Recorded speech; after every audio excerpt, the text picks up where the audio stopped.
What makes a memorable and effective antagonist?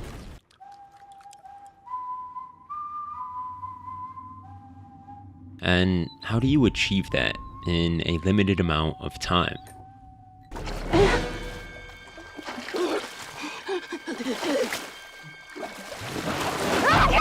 For today's video, I'm going to be looking at 3 very effective and memorable antagonists that rarely make an appearance. Godzilla from Godzilla -1, the wolf from Puss in Boots: The Last Wish, and Bruce, or the shark, from Jaws. Each of these characters have very little screen time in their respective films, yet each of them are also responsible for the most impactful and memorable scenes in those movies. As usual, I'm going to be breaking down my analysis into a few categories: intimidation, anticipation, and moderation. Let's start with the first category, intimidation. Although these antagonists may not show up that often, their threatening undertone and impact on the movie can still be felt long after they've left the screen. The town of Amity Island is scared to go back into the water because of the shark. Koichi cannot find rest because of Godzilla. Puss has turned into a cowardly hero because of the wolf. The fear these villains have instilled hangs over the rest of the scenes they are not in like a dark storm cloud.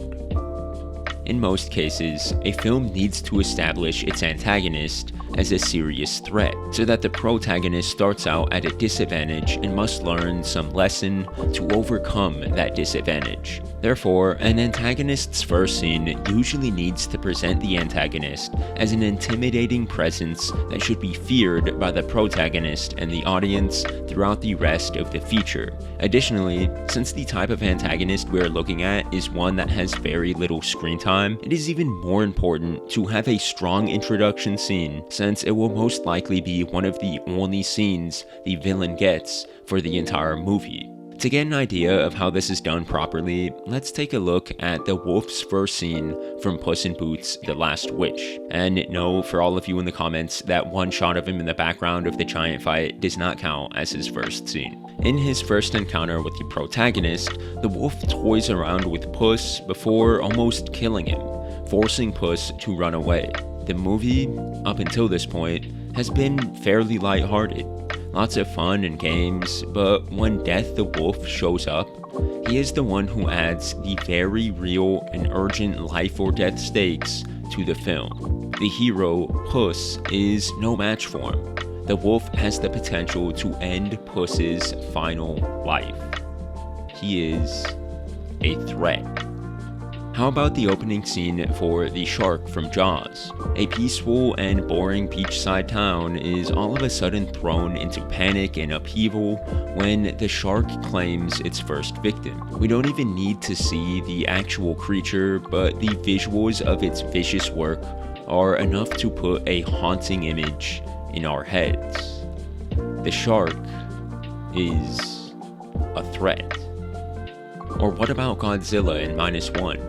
When Godzilla first shows up, he easily destroys the base on Odo Island, and even though he is nowhere near as big as he will become later in the film, he still towers over Koichi and puts fear deep into his heart, as well as the hearts of the audience. We immediately come to see Godzilla as a threat.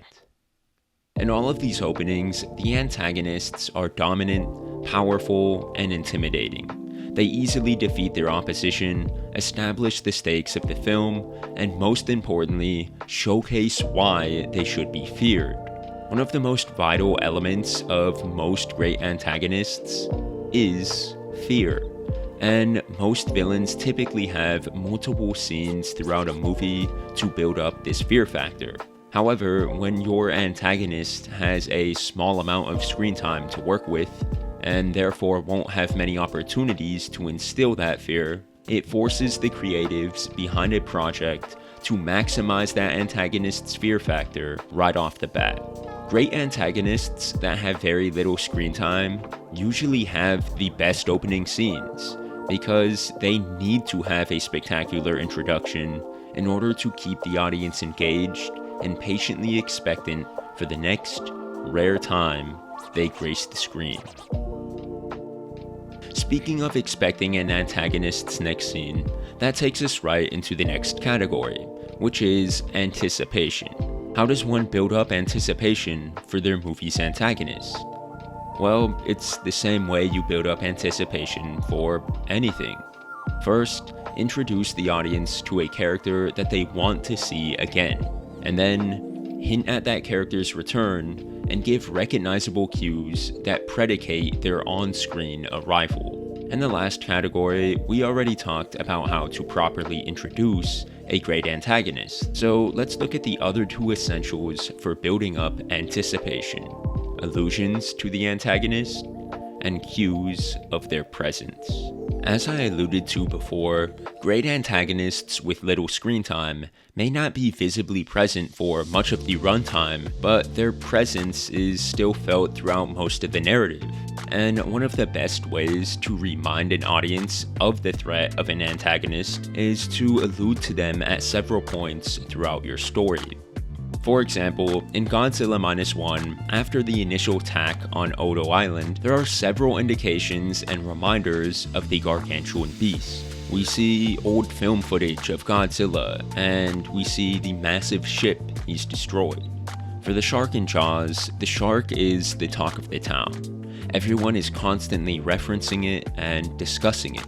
In Puss in Boots, the wolf shows up at several points throughout the film, stalking Puss from the distance, reminding the protagonist that he is watching and that he will strike again. Small reminders and quick appearances go a long way in keeping the audience engaged with the antagonist, patiently and eagerly expecting their next scene. The second element of anticipation is recognizable cues that act as a harbinger to the arrival of the antagonist. To get a better sense of what I'm referring to, let's analyze how each of these antagonists use this type of indicator in their scenes. In Jaws, the iconic violins, along with the POV shots underneath the water, indicate that the shark is near. When that theme rings out, the audience's hearts race because they know what is about to come. The threat is here. In Puss in Boots, anytime the wolf is about to enter a scene, he whistles to signify his presence. Without fail, his chilling whistle immediately changes the tone of any scene we hear it in, ushering in a feeling of fear. The threat is here. In Godzilla -1, the film establishes that the radioactive nature of Godzilla causes hundreds of fish to die and float to the surface. Therefore, whenever characters see a large amount of dead fish bobbing on the waters, they know that Godzilla must be close. The threat is here. If the audience recognizes a distinguishable cue that indicates the imminent arrival of the film's antagonist, then, if the antagonist has been established as a menacing threat, that cue alone has the ability to change the entire tone of a scene, and can cause the viewers to eagerly anticipate the antagonist's next appearance, which is extremely important when a film's antagonist has hardly any screen time. The last category, moderation, is directly related to the very type of antagonist that we are discussing, one with very limited screen time. If any of you have taken an economics course before, then you'll be familiar with the law of diminishing marginal utility, which is essentially that the utility or benefit of something decreases as the quantity of that thing increases. For example, if you ate a chocolate chip cookie and received units of satisfaction and pleasure from its consumption, then the more cookies you ate after that initial one, the less units of satisfaction and pleasure you would receive from each progressing cookie. The same is true with most things in life.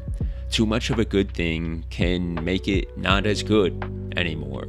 Just look at the quality of shows that don't know when to finally call it quits. However, in my opinion, that is one of the most unique and valuable aspects of an antagonist that rarely comes on screen in their respective film. They don't make frequent appearances throughout the story, so when they do finally show up, it feels significant. That moderation makes each rare moment that the antagonist is on the screen feel more valuable and memorable. Godzilla Minus One is 2 hours and 5 minutes. However, Godzilla only shows up for about 12 minutes. Puss in Boots: The Last Wish is an hour and 42 minutes long, but the wolf only shows up for around 7 minutes. Jaws is 2 hours and 10 minutes, yet the shark only appears for roughly 4 minutes. Each of these antagonists make very scarce appearances in their movies, and that is part of what makes them so ominous, mysterious, and memorable. There are 3 villain characters in Puss in Boots: The Last Wish, and the wolf gets the least amount of screen time out of all of them, yet none of those characters commands the screen like he does. The threat is memorable. In Jaws, there are only 3 times the shark actually attacks, but each of those scenes are easily the most iconic ones in the entire film. The threat is memorable. In Godzilla Minus One, there are very long stretches where Godzilla is not seen or even mentioned. However, when he does finally show up, all the focus is on him. The threat is memorable. The rarity of these antagonists, if used properly, is actually one of their greatest attributes. The less we see them, the more impactful each of their appearances becomes. Choosing to dedicate a small amount of time to an antagonist is a very intentional and stylistic choice, and if handled with mastery, like it was in these 3 films, then that limited screen time can actually allow for a film's antagonist to be more effective than they would have been if they were prominently featured throughout the movie. I hope you all learned something in this video, or at least I gave you something to think about, and if you did end up enjoying it, then I would really appreciate it if you left a like and subscribed. If you did like the video, then you would probably enjoy some of my other review videos and breakdowns, so you can check those out through the playlists on my channel. Anyways, I'll catch you all on the next one. Have a great day.